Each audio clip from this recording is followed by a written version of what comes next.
BJP को नया राष्ट्रीय अध्यक्ष कब मिलेगा, इस बारे में अब नया अपडेट सामने आ गया है। क्या है वो अपडेट, आइए जानते हैं। नमस्कार, आप देख रहे हैं टीवी फर्स्ट, मैं आपके साथ गुरुदत्त तिवारी। बीजेपी का नया राष्ट्रीय अध्यक्ष कौन बनेगा? राजनीतिक गलियारे में इस बात की चर्चा काफी समय से चल रही है। जेपी नड्डा का कार्यकाल खत्म होने के बाद से ही इस विषय पर चर्चाएं चल रही हैं। हालांकि अभी तक नए अध्यक्ष की नियुक्ति नहीं होने की वजह से नड्डा की एक्सटेंशन पर बीजेपी अध्यक्ष की जिम्मेदारी निभा रहे हैं। पिछले साल लोकसभा चुनाव के बाद से ही बीजेपी के नए राष्ट्रीय अध्यक्ष का चयन होना था, लेकिन तब से किसी न किसी वजह से बीजेपी के नए राष्ट्रीय अध्यक्ष के चयन में देरी हो रही थी।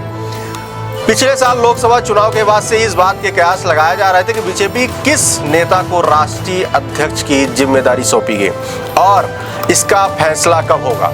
हालांकि किसी न किसी कारण से यह प्रक्रिया टलती जा रही थी। हालांकि अब लग रहा है कि बीजेपी को नया राष्ट्रीय अध्यक्ष मिलने में और देरी हो सकती है। इसकी वजह कुछ दिन पहले जगदीप धनखड़ का अचानक से उपराष्ट्रपति पद से इस्तीफा देना।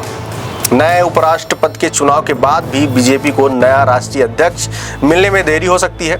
इसकी वजह आगामी बिहार में अक्टूबर या नवंबर में चुनाव होंगे और बीजेपी उपराष्ट्रपति के चुनाव के बाद बिहार चुनाव पर ही फोकस करना चाहेगी। ऐसे में संभावना जताई जा रही कि बीजेपी को बिहार चुनाव के बाद नया राष्ट्रीय अध्यक्ष मिल सकता है। इसमें से कई नाम भी सामने आ रहे हैं। आपको बता दें कि कई नाम राष्ट्रीय अध्यक्ष और कई नाम बीजेपी कैडर से और कई ओबीसी, जनरल और अन्य SC/ST महिला को लेकर नाम चर्चा में चल रहे हैं। हालांकि इस नाम का भी खुलासा नहीं हो रहा, लेकिन कई नामों पर अभी भी कयास लगाए जा रहे हैं। आपको क्या लगता है कि कौन राष्ट्रीय अध्यक्ष बनेगा और किस पर लगेगी मुहर?